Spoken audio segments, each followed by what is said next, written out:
सवाल पूछेंगे। देश की जेएनयू से लेके बीएचयू से लेके एमयू से लेके जितने बड़े संस्थान हैं, सारे संस्थानों को बर्बाद कर दिया है। एक भी दलित, एक भी पिछड़े, कहीं आपका वाइस चांसलर नहीं है। लगातार जितने भी आपके professor, associate professor, assistant professor की नियुक्तियों में आरएसएस का जब तक कोई फंडामेंटल कोर्स नहीं करेगा, बेसिक कोर्स, तब तक उसकी नियुक्ति नहीं होगी। आप क्या सोच रहे हो, देश नहीं देख रहा है नौजवान? यूजीसी का बजट लगातार कम किया जा रहा है।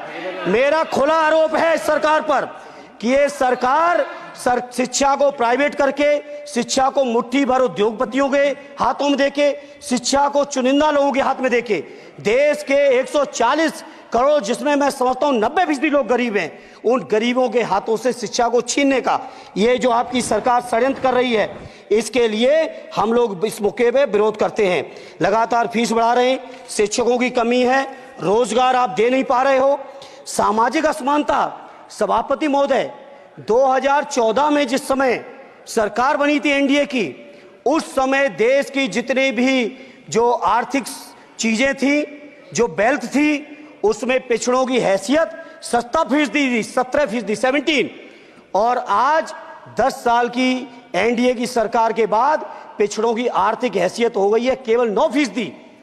मैं कहना चाहता हूं चुनौती के साथ, वित्त मंत्री अपने जवाब में बता दें, अनुसूचित जनजाति का एक भी व्यक्ति देश में अरबपति हो तो बता दो, एक भी अरबपति हो तो बता दो, एक भी दलित को अरबपति आपने बना दिया हो तो बता दो, एक भी पिछड़े को बना दिया हो तो बता दो। आप जवाब में दे देना, आप डेटा दे देना, आप डेटा दे देना, हमारी दबाव नहीं रुकेगी।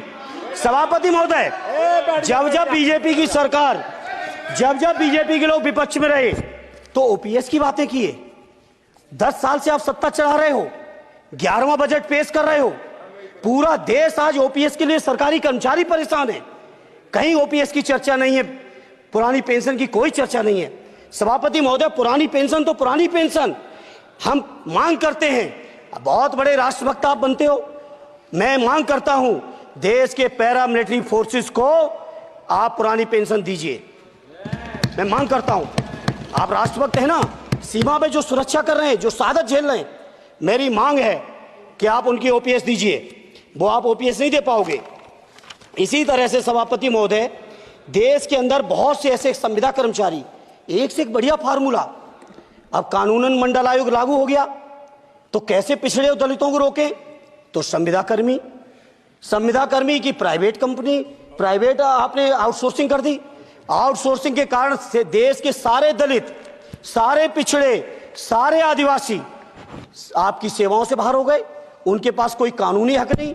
तो ये जो आरक्षण को खत्म करने के तरह तरह के जो आप लोग षड्यंत्र अपना रहे हो, इस षड्यंत्रों को देश का जनमानस